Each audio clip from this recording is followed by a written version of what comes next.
Hello friends, myself CA Sangam Agarwal, and today we have CA Saurabh Jindalji with us, and who is guiding us today on a very important topic, that is advanced agriculture advances.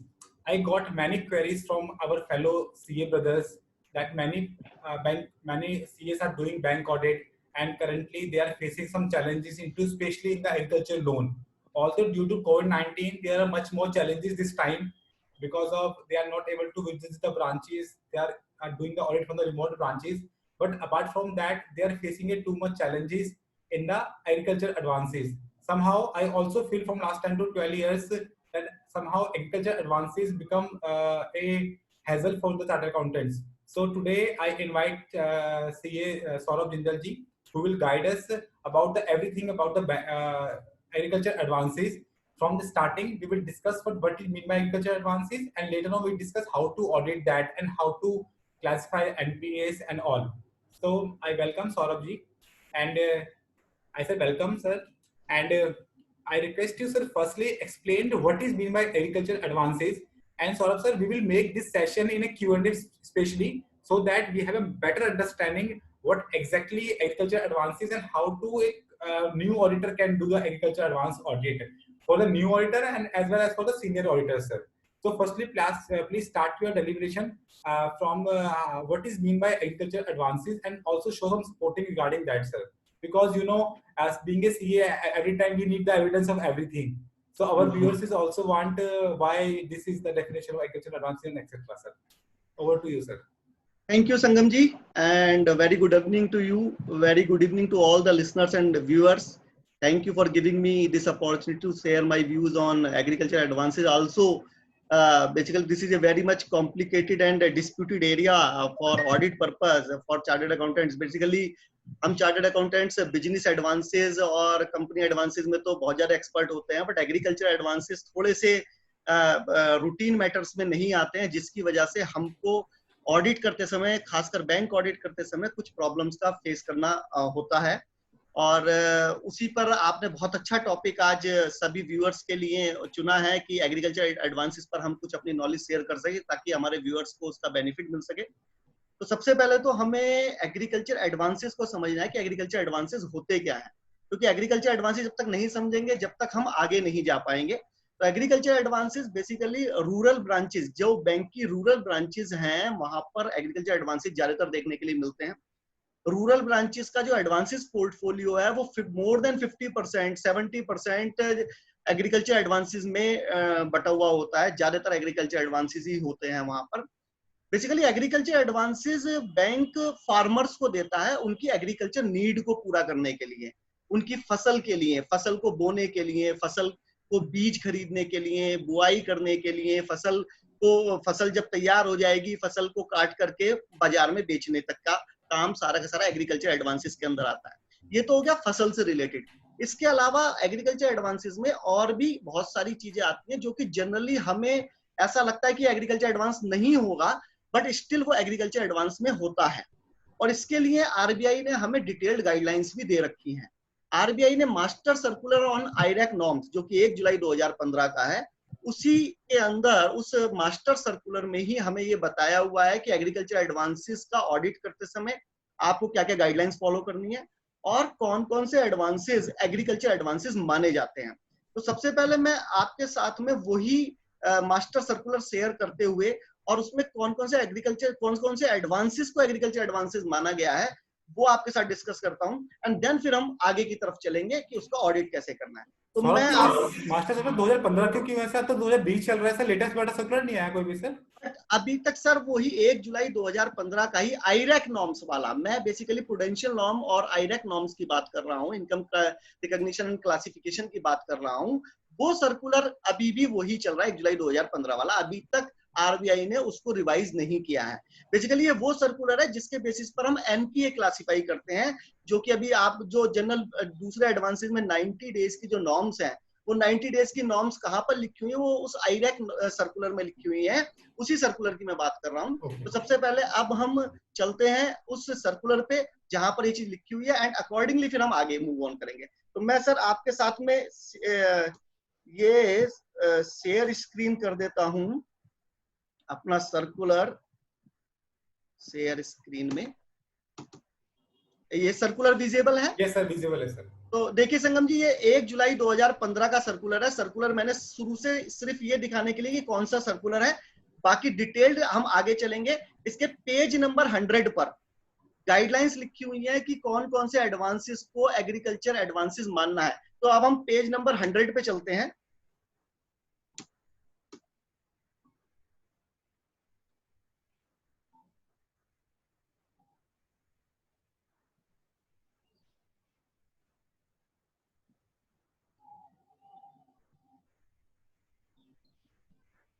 ये आ गया page number 100।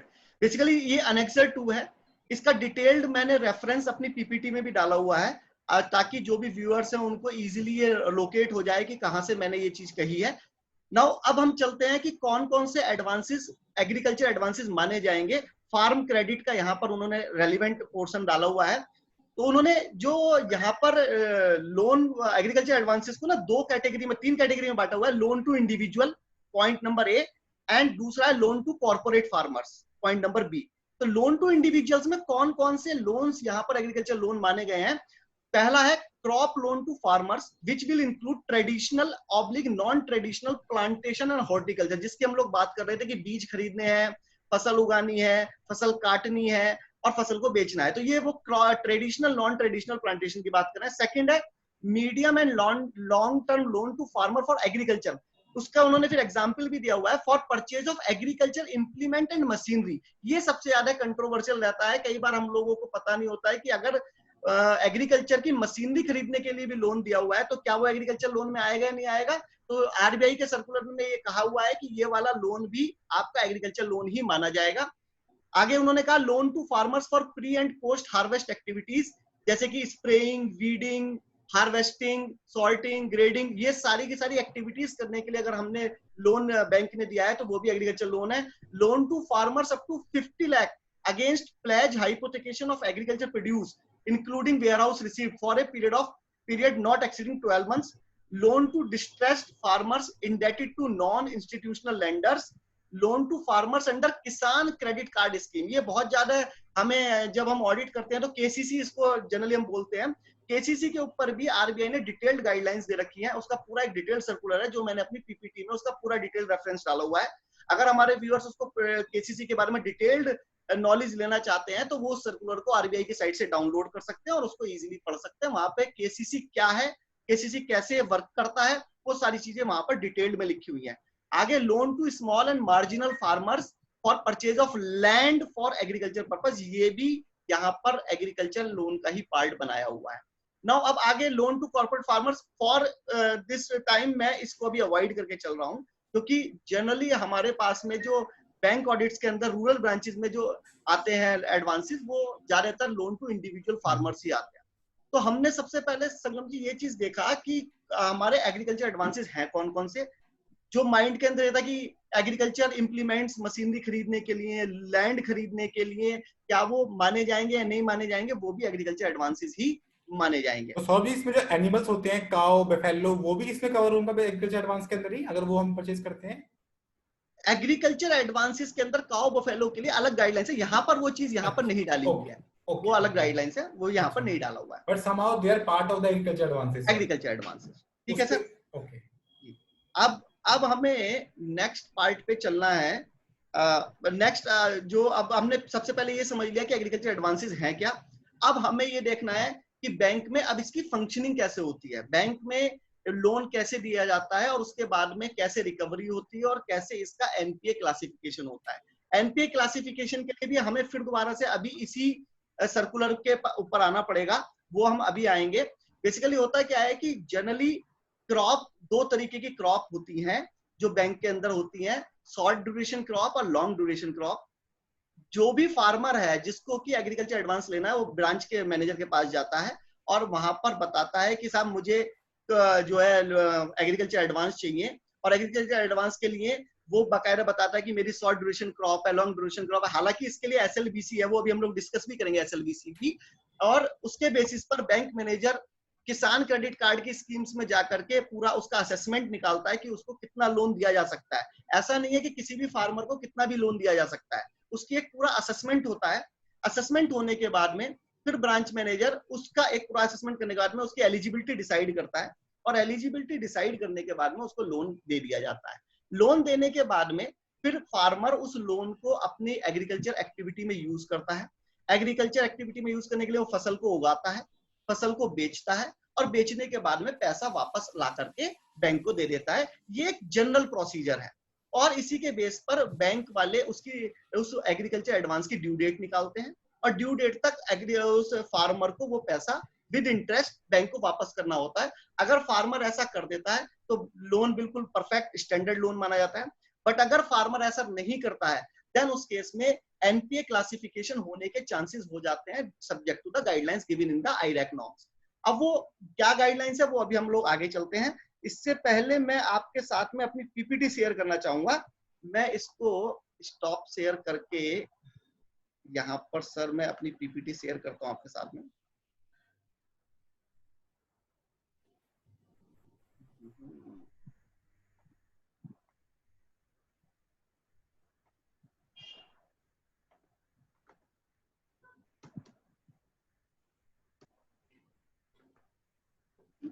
Now PPT is visible? Yes sir, visible.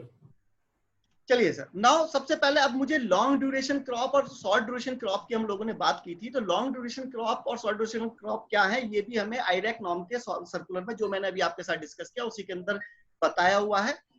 Long duration crop के लिए उन्होंने define किया हुआ है कि long duration crop would be crop with crop season longer than 1 year and crop which is not long duration crop will be treated as short duration crop. Clear है? यानी कि जहां पर 1 साल से ज्यादा अगर किसी क्रॉप का टाइमिंग है, मतलब क्रॉप में हमने बीज बोया, बीज बोने के बाद में फसल आई, फसल आने के बाद में फसल खड़ी हुई, काटा, उसको हमने फिर आगे मार्केट में बेचा, ये सारी प्रोसीजर में अगर 1 साल से ज्यादा का टाइम लगता है तो हम उसको लॉन्ग ड्यूरेशन क्रॉप बोलते हैं। और अगर वो लॉन्ग ड्यूरेशन क्रॉप नहीं है, यानी कि 1 साल से कम में ही उसकी पूरी प्रोसेस कंप्लीट हो जाती है, तो उसको हम शॉर्ट ड्यूरेशन क्रॉप बोलते हैं। ये सारी गाइडलाइंस हमें सर्कुलर के अंदर दी हुई है। और sir practically I think sugar cane ये ऐसी क्रॉप है जो लॉन्ग ड्यूरेशन क्रॉप होती है, उसके अलावा सारी crop I think short duration crop में आती है सर। ज्यादातर sugarcane long duration crop में ही आती है।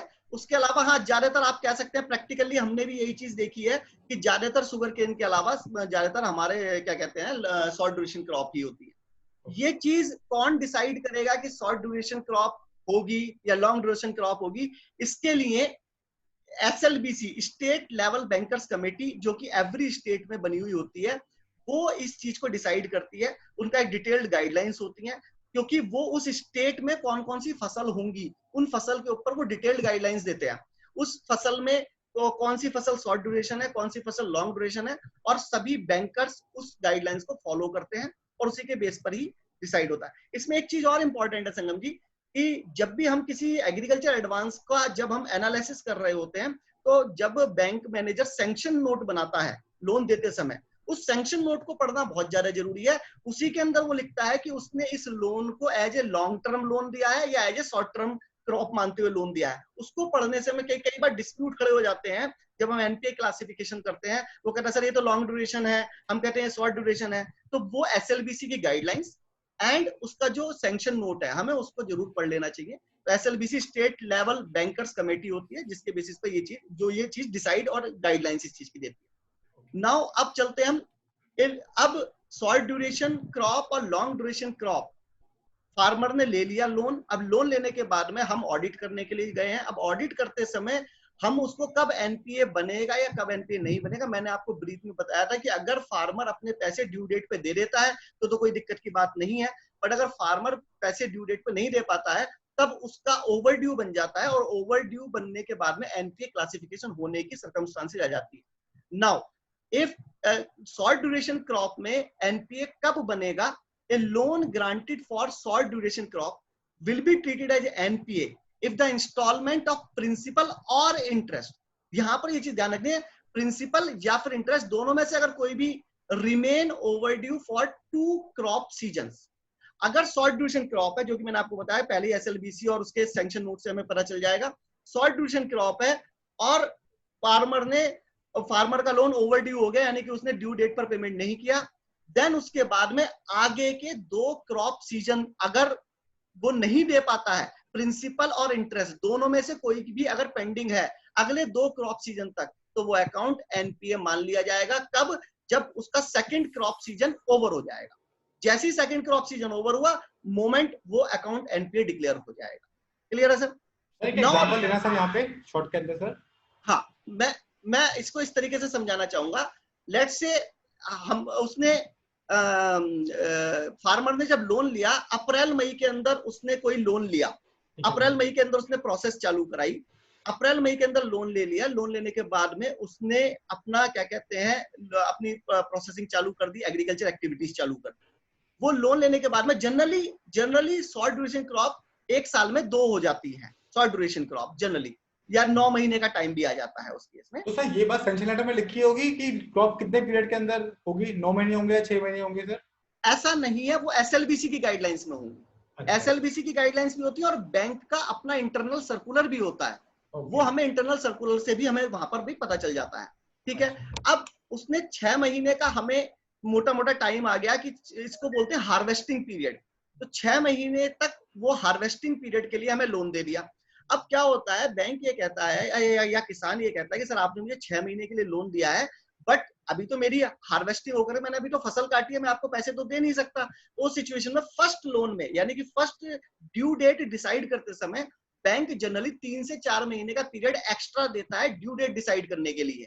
यानी कि अप्रैल मई में आपने अगर लोन लिया है तो 30 सितंबर उसकी ड्यू डेट बन जानी चाहिए 6 महीने में जनरली।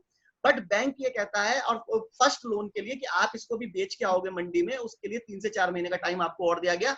इसके लिए उसने ड्यू डेट बना दी लेट से 31 दिसंबर। अब 31 दिसंबर उसने ड्यू डेट बना दी, यानी कि पैसा 31 दिसंबर तक वापस आ जाना चाहिए था। अब 31 दिसंबर तक पैसा वापस नहीं आया। नाउ अब हमें क्या देखना है, ये अकाउंट मेरा एनपीए कब होगा।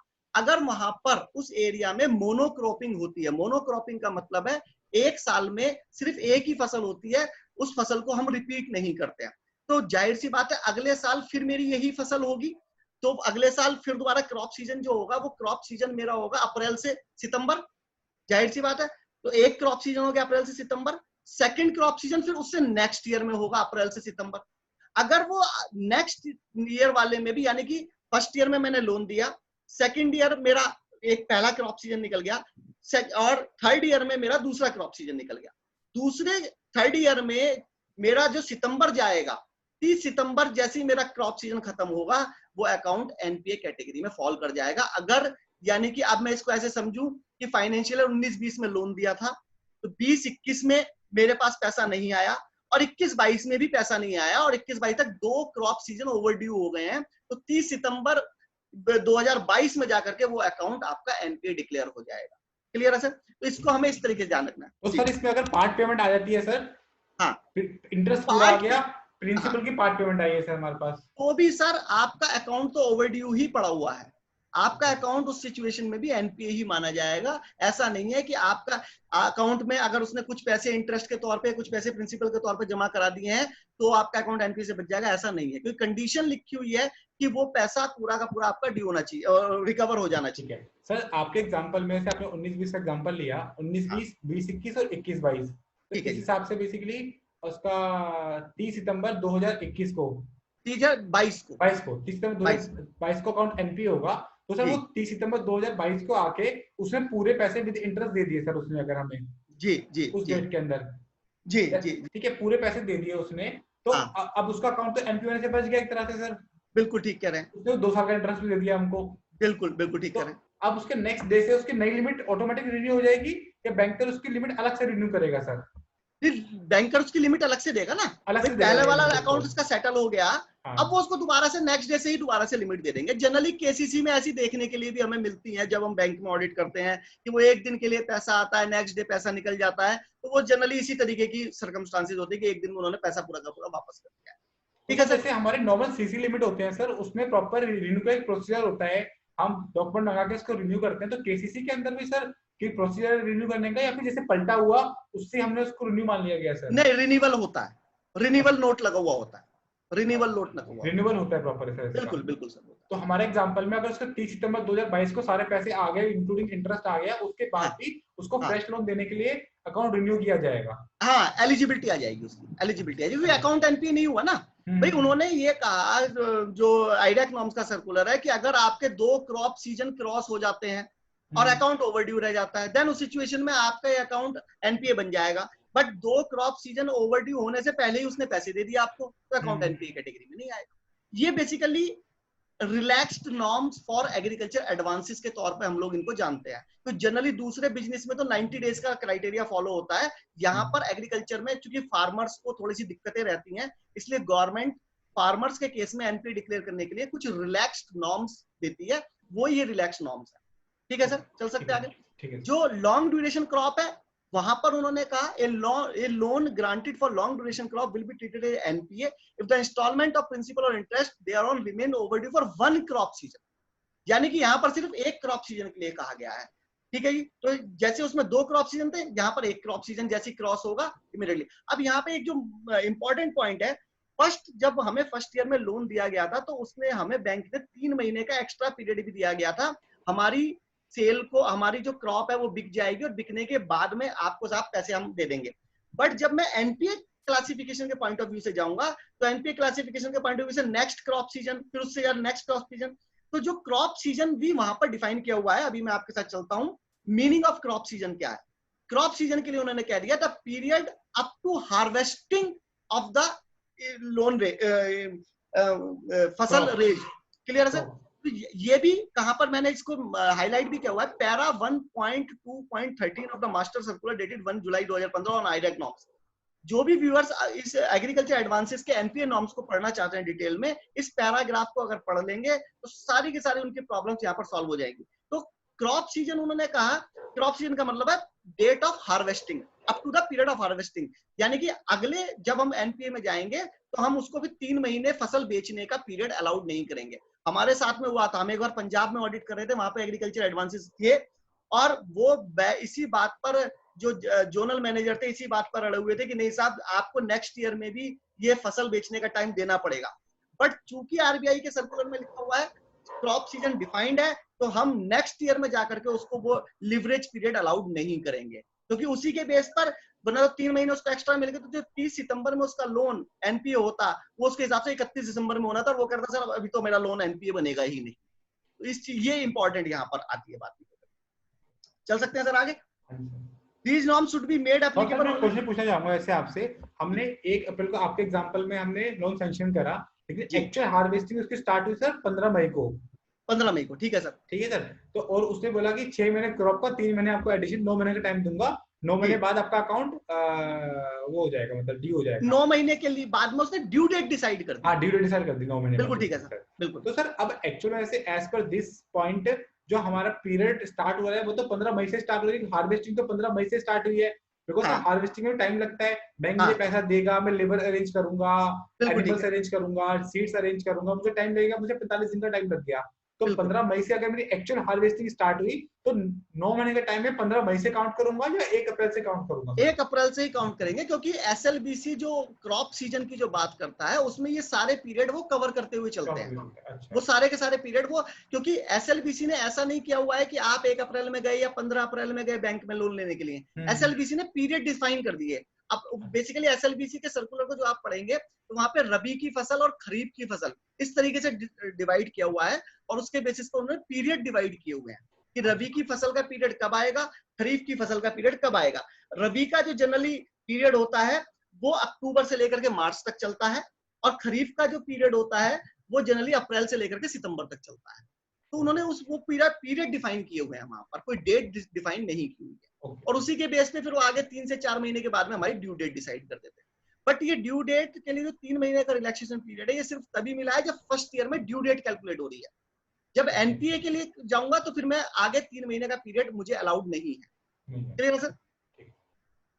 नाउ अब हमने अभी डिस्कस भी कर लिया कि ये जो relaxed norm of classification of NPA है, these norms should be applicable only to farm credit extended to agriculture activities. यानी कि एग्रीकल्चर एक्टिविटीज कौन सी थी जो अभी हम लोगों ने डिस्कस किया, जो कि an extract of list of these items is furnished in the Annexure 2 of master circular, जो कि अभी हम लोगों ने देखा था, पेज नंबर 100 पे है। मास्टर सर्कुलर इजीली मिल जाएगा। एक और मैंने यहाँ पे लिंक डाला हुआ है कि अगर कोई किसान क्रेडिट कार्ड के लिए डिटेल में स्टडी करना चाहते हैं, किसान क्रेडिट कार्ड क्या होता है, कैसे लिमिट डिसाइड होती है, कितना लोन देना चाहिए, वो सारी की सारी कैलकुलेशंस ये किसान क्रेडिट कार्ड का जो सर्कुलर है डेटेड 4 जुलाई 2018, इसको भी हम स्टडी कर सकते हैं और वहां पर सारी डिटेल गाइडलाइंस मिल सकती है। चलिए सर, उसके अंदर आप पे कितना लैंड है, उस लैंड पे कितनी क्रॉप उग सकती है, बेसिकली उस सबको ध्यान में रखते हुए क्रेडिट अप्रेजल किया जाता है यहाँ पे। एग्जैक्टली तो वो किसान क्रेडिट कार्ड में वही सारे के ये जो मास्टर सर्कुलर में अभी आपके साथ बात कर रहा हूँ 4 जुलाई 2018 का, इसमें वो सारी डिटेल्ड गाइडलाइंस दे रखी है कि असेसमेंट कैसे करना है, लोन एलिजिबिलिटी कैसे निकालनी। ठीक है, क्लियर है सर? ठीक है सर। अभी आपने बताया कि जो हमारा क्रॉप्स होंगे उसके तो हम शॉर्ट क्रॉप और लॉन्ग क्रॉप कर लेंगे सर, और जैसे सर हमारे ट्रैक्टर लोन है बेसिकली सर, हमारा एनिमल लोन है, कहीं ना कहीं वो भी एग्रीकल्चर लोन का पार्ट होता है सर। जी तो जी जी, उनकी ड्यू डेट निकालने में से कैसे हम करेंगे सर उसको? उनकी ड्यू डेट भी वो इसी तरीके से निकालते हैं, क्रॉप के हिसाब से ही? हाँ, क्योंकि अल्टीमेटली वो लिंक्ड टू क्रॉप है। अच्छा, वो लिंक टू क्रॉप है, क्योंकि उसके लिए भी क्या है, जो फार्म क्रेडिट है और जो एग्रीकल्चर एडवांस है उसके लिए जो एनपीए नॉर्म्स उन्होंने दी हुई है, वो एनपीए नॉर्म्स भी उन्होंने सेम क्राइटेरिया पे दे रखी है कि अगर शॉर्ट ड्यूरेशन क्रॉप है तो 2 क्रॉप के लिए, और 1 ड्यूरेशन क्रॉप है तो 1 क्रॉप के लिए, लॉन्ग ड्यूरेशन क्रॉप है तो 1 क्रॉप के लिए, उसका भी क्राइटेरिया उन्होंने उसी तरीके से निकाला हुआ है। बट अगर हम ट्रैक्टर खरीदते हैं, सिर्फ ट्रैक्टर खरीदते हैं, उसके लिए लोन लिया सर हमने, अब उस ट्रैक्टर का यूज करके तो हम कुछ भी यूज कर सकते हैं, चाहे हम शॉर्ट ड्यूरेशन क्रॉप में यूज करें या उसका लॉन्ग ड्यूरेशन क्रॉप में यूज करें सर उसको। ठीक है, तो किस बेस पे उसका बाइफिकेशन होगा सर?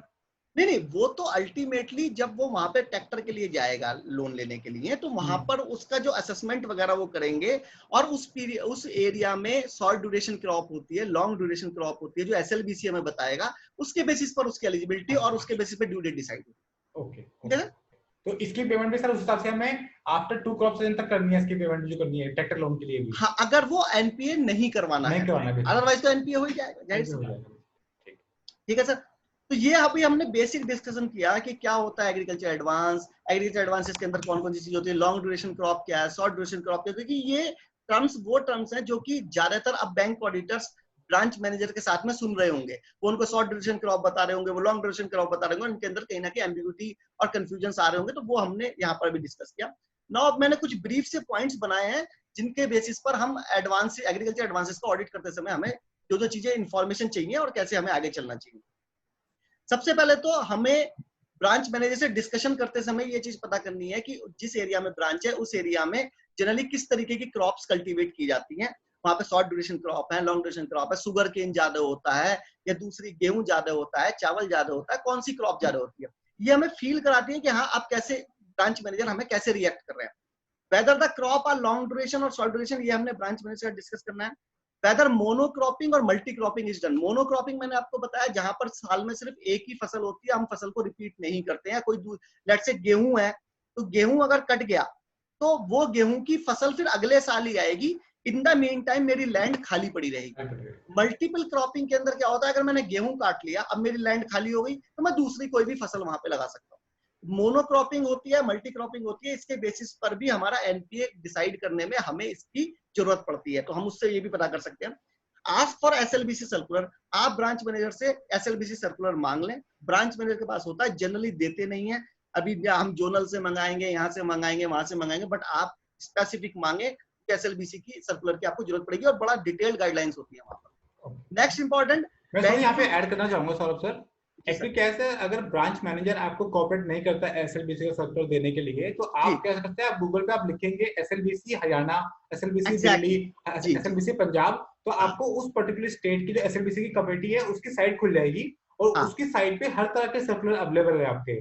तो ऐसे मैंने अभी सेशन से पहले मैंने 2-3 साइट्स खोली थी, मैंने आपको सेशन के बाद में दिखाऊंगा भी कि साइट्स कैसे दिखती है, वहां पे उनके सर्कुलर अवेलेबल होते हैं। तो आप बिना ब्रांच मैनेजर के डिपेंडेंस के ऑडिट पे जाने से पहले उस सर्कुलर को डाउनलोड कर सकते हैं और उनको स्टडी कर सकते हैं, जिससे कि आप अपने ऑडिट को अच्छे से परफॉर्म कर सकें सर। बिल्कुल बिल्कुल, एसएलबीसी का हमें वहां से भी मिल सकता है। इसके अलावा बैंक की इंटरनल गाइडलाइंस भी होती है एग्रीकल्चर एडवांसेस के लिए। जो रूरल ब्रांचेस हैं उनको जो उनका जो जोनल ऑफिस होता है वहां पर डिटेल्ड गाइडलाइंस होती हैं कि बैंक का सर्कुलर और गाइडलाइंस हम, क्योंकि कई बार बैंक वाले या आपसे, जैसे बैंक ऑफ इंडिया में कुछ अलग रूल होगा, स्टेट बैंक में कुछ अलग रूल होगा, पंजाब नेशनल में कुछ अलग रूल होगा, तो वो अपने रूल्स के बारे में आपसे कहेंगे कि हमारे बैंक का तो ऐसा रूल नहीं है। तो हम कोई भी चीज वर्बल ना माने, हमने कहा ठीक है जी आपका रूल नहीं है, वो रूल आप हमें दीजिए जो आपकी बैंक की गाइडलाइंस है, एनपीए क्लासिफिकेशन और एग्रीकल्चर एडवांसेस की, वो आपका इंटरनल सर्कुलर आप हमें दीजिए, हम उसके बेसिस पर उसको स्टडी करके अकॉर्डिंगली डिसाइड करेंगे कि आपके बैंक के नॉर्म्स क्या है। क्लियर है सर, चल सकते हैं। नाउ अब यहाँ पर मैंने कुछ अपने एक्सपीरियंस के साथ, जैसे अभी मैंने आपके साथ में ये अपना फाइनेंशियल ईयर 19-20 की बात की थी और इसके बेसिस पे कैसे हमने डिसाइड करना है, मैंने एक छोटा सा अपना एक्सपीरियंस यहाँ पर शेयर किया है। Do not check the advances done in financial 19-20 या 18-19 for the purpose of calculation of NPA, because there will be no NPA of the loan sanction during this period for the purpose of 19-20।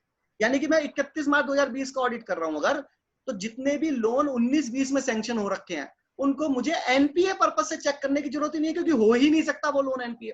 तो जब मेरे पास में late से वहां पर मुझे 500, 700, 1000 account मिल गए, तो सबसे पहले मैंने सॉर्टिंग कर लिया, कितने 19-20 के अकाउंट है उनको तो बाहर निकाल दो, क्योंकि उसमें मुझे एनपीए होने ही नहीं है। 18-19 के अकाउंट्स को भी बाहर निकाल दीजिए, उसमें एनपीए होगा ही नहीं। आप ये देखिए 18-19 से पहले यानी कि 17-18 और 17-18 से पहले के जितने लोन्स एडवांसेस में अभी भी आ रहे हैं आपके पास में, जो 17-18 या उससे पहले के सैंक्शन डेट के हैं और अभी ओवरड्यू आ रहे हैं, वहां पर आपको एनपीए के केस मिलेंगे। जनरली हम लोग क्या करते हैं, एनपीए का पोर्टफोलियो, एग्रीकल्चर एडवांसेस का पोर्टफोलियो इतना बड़ा होता है और हम उसमें लेटेस्ट वाले एडवांसेस में अपना टाइम बहुत ज्यादा लगा देते हैं। वहां लगाने की जरूरत नहीं है, आपको एनपीए कुछ नहीं मिलेगा क्योंकि होना ही नहीं है, क्लासिफिकेशन गाइडलाइंस ही ऐसी है, होना ही नहीं है। तो आप 17-18 से पहले के देखें, वहां पर आपको मिलेंगे। ठीक है जी। नाउ इसमें एक और इंपॉर्टेंट पॉइंट मैं आपको अपना एक्सपीरियंस शेयर करना चाहूंगा कि जनरली जो आप 17-18 से अब आपने जॉटिंग रिपोर्ट निकलवा ली, जॉटिंग रिपोर्ट एग्रीकल्चर एडवांसेस की निकलवा लीजिए, वहां पर आपको शुरू से लेकर के जॉटिंग रिपोर्ट क्या होता है Saurabh ji? Jotting report basically advances की डिटेल्स, एक डिटेल्ड रिपोर्ट होती है।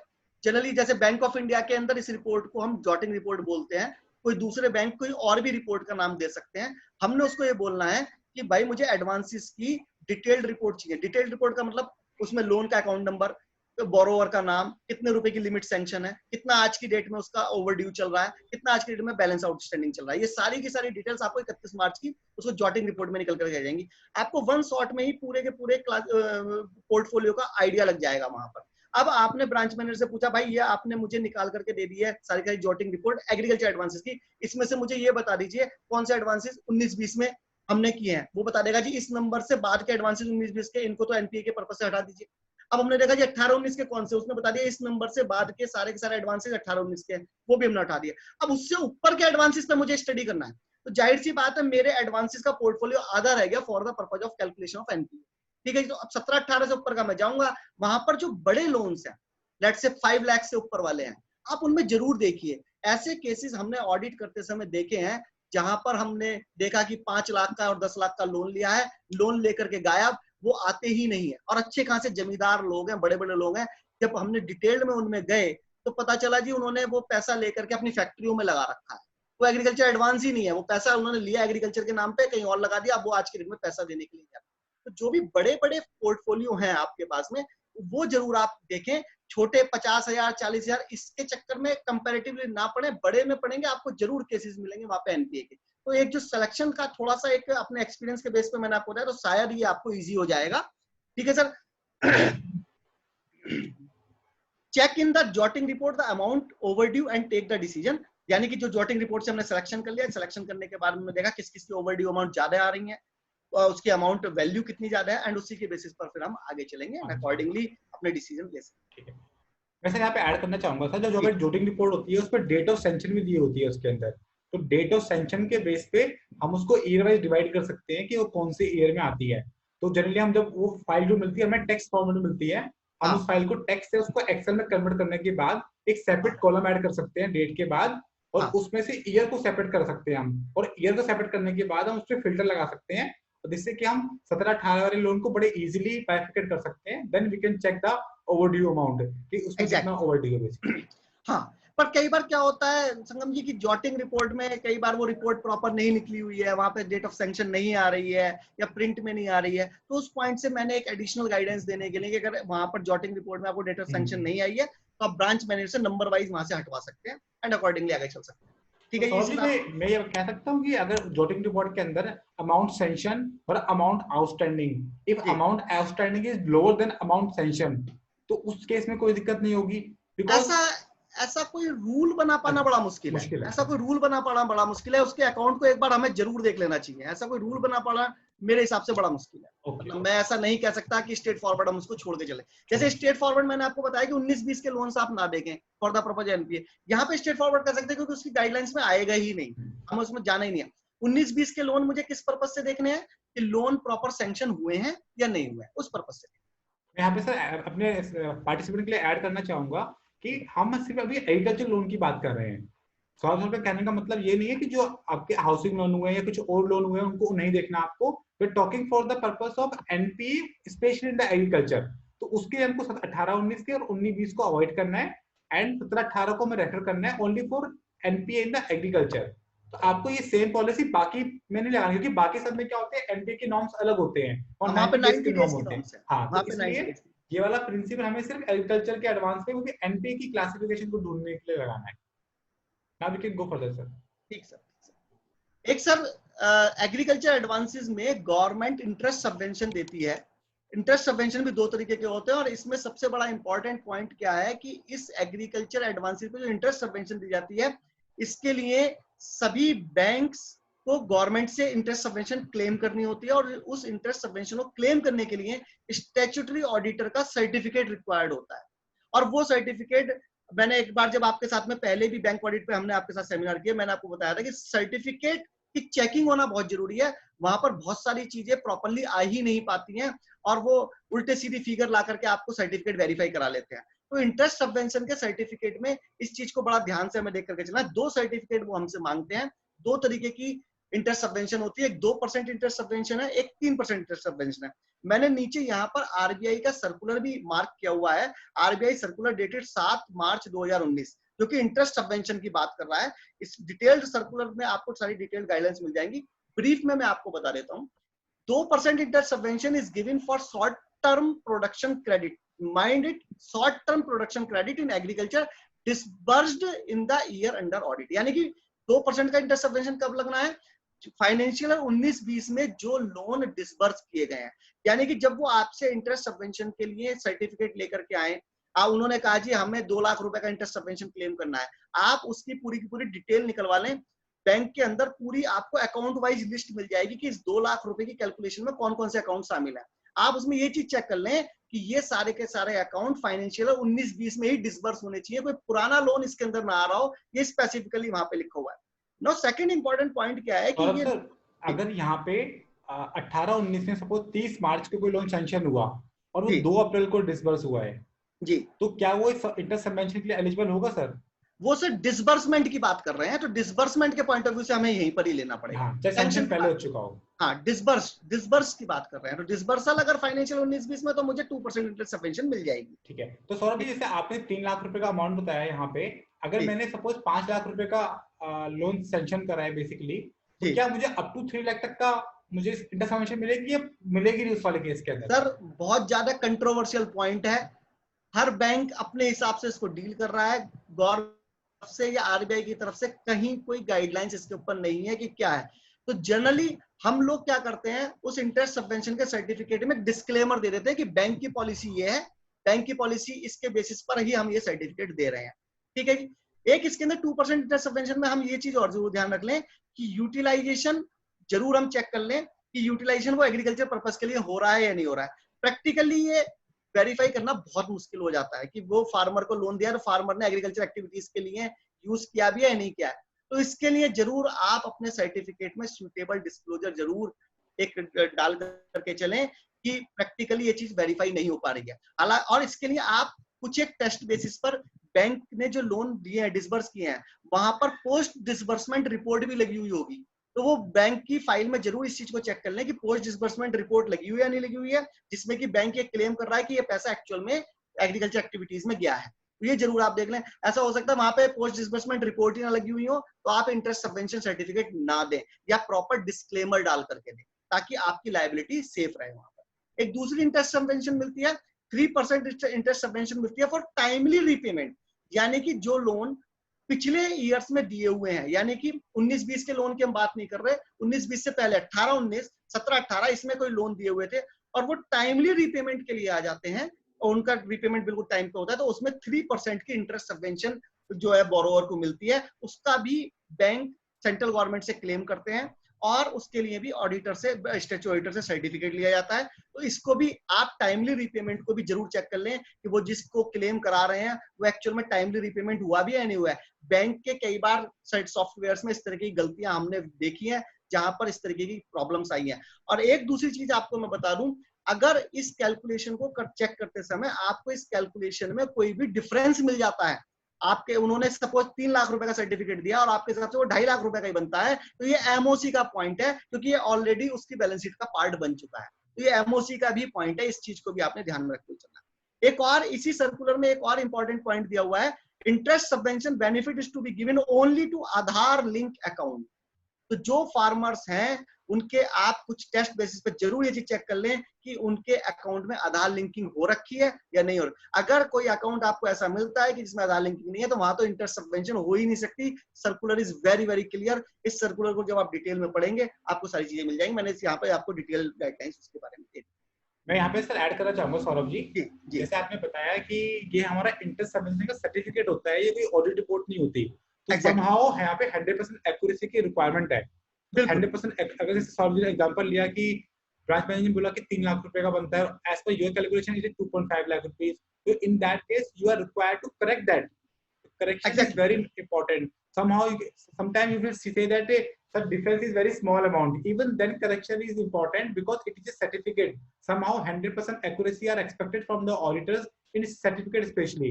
So, whether the amount is material or not, in case of certificate, correction is must be done through the MOC. Then only you sign the such certificate. Right, Saurabh ji?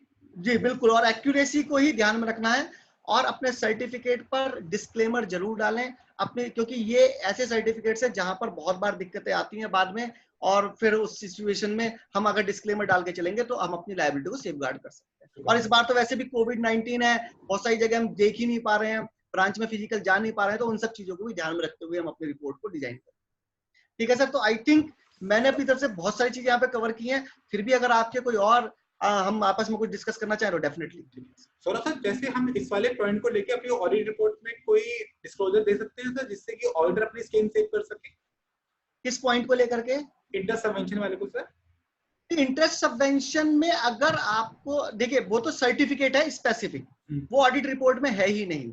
Certificate specific, आप उस certificate के ऊपर ही लिखें, जहां पर आप sign करेंगे वहीं पर ही आप हाथ से लिखें अपना डिस्क्लेमर, ताकि वो सर्टिफिकेट जब भी सेंट्रल गवर्नमेंट में जाए, कहीं भी जाए, तो वो डिस्क्लेमर लिखा हुआ जाएगा आपको। नहीं, जैसे सर आपने बताया ना कि जैसे मैंने एग्जांपल लिया था कि 5 लाख रुपए का लोन है और अप टू 3 लाख तक वो उस पर इंटरेस्ट सबवेंशन दे रहे हैं, तो कहीं कहीं भी ये आरबीआई ने क्लैरिफिकेशन नहीं दे रखी है चीज की, और बैंक अपनी बैलेंस शीट के अंदर उस पूरे 5 लाख में से 3 लाख वाले को इंटरेस्ट सबवेंशन देके वो क्लेम कर रहे हैं गवर्नमेंट के पास से सर, तो somehow गवर्नमेंट उसको पे भी कर रही है वाला पैसा सबवेंशन का, तो कहीं ना कहीं ये एक बैलेंस शीट के ट्रू एंड फेयर व्यू को इफेक्ट कर रहा है सर। यहाँ पे ट्रू एंड फेयर व्यू को तो इफेक्ट तो कर रहा है सर, पर एक्चुअल में क्लैरिटी ना होने की वजह से, डिफरेंट व्यू होने की वजह से हम ये नहीं कह सकते कि बैंक गलत कर रहा है, या हम ये नहीं कह सकते कर रहा है, क्योंकि वो लैंग्वेज वहां पर ऐसी लिखी हुई है। और ये आज से नहीं, पिछले काफी ईयर्स से ऐसी जो है कंट्रोवर्सी आ रखी है। तो हम क्या करते हैं प्रैक्टिकली, जब हम ऑडिट करते हैं तो हम जो उसका इंटरेस्ट सबवेंशन का सर्टिफिकेट है वहीं पे हाथ से ही अपने हैंड राइटिंग में ही डिस्क्लेमर डाल देते हैं, ताकि कम से कम ये जहां भी जाएगा ये सर्टिफिकेट, उनको पता रहेगा कि विद डिस्क्लेमर हमने ये सर्टिफिकेट दिया है। ये बहुत अहम सर्टिफिकेट है। और सर अब आई थिंक पीपीटी वाला पार्ट हो गया सर, तो 2-4 आपसे जनरल क्वेश्चन पूछना चाहूंगा सर, जो जनरल हमारे मेंबर्स ब्रदर्स की क्वेरीज होती है सर। जैसे आपने बताया कि इन शॉर्ट क्रॉप के केस में हमें 2 उनको सेशन दिए जाएंगे, तो सर 2 सेशन के बाद 90 डेज का टाइम तो नहीं देना ना सर उनको? नहीं देना है, 2 क्रॉप सेशन पूरे होते ही उनको एनपीए डिक्लेयर कर देना है। जैसे सर मैं आपको बता रहा हूँ, ये मीनिंग ऑफ क्रॉप सेशन जो लिखा हुआ है ये सर्कुलर में ही लिखा हुआ है, ये कोई मेरी लैंग्वेज नहीं है।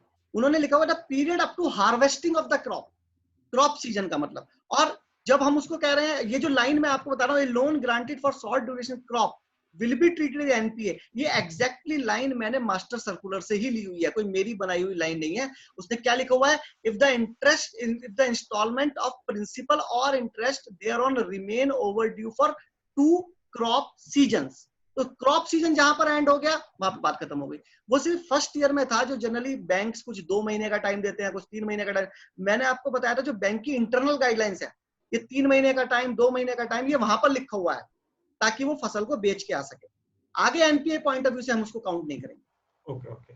As before going further, sir, I request our all the participants, those who are watching this video, I request all the participants kindly subscribe our YouTube channel so that you can get further information about upcoming videos, and we will try to share you all the important topics through this YouTube channel. So I request all the participants kindly subscribe our channel and also share with the other friends this video so that maximum people can get the benefit. So, sir, now come on this topic, sir, again. Many CAs have confusion over UDIN also, sir. Suppose they are not required to do tax audit in bank branch audit. So in that case, how many UDIN they are required to generate, sir? How many? UDIN. UDIN में basically अभी institute की guidelines आ गई हैं, revise guidelines आ गई हैं, तो वहां पर एक तो ऑडिट के लिए हमारी जो एक बैलेंस शीट का एक यूडिन आना है और टैक्स ऑडिट का एक यूडिन आना है, ये दो चीजें यूडिन।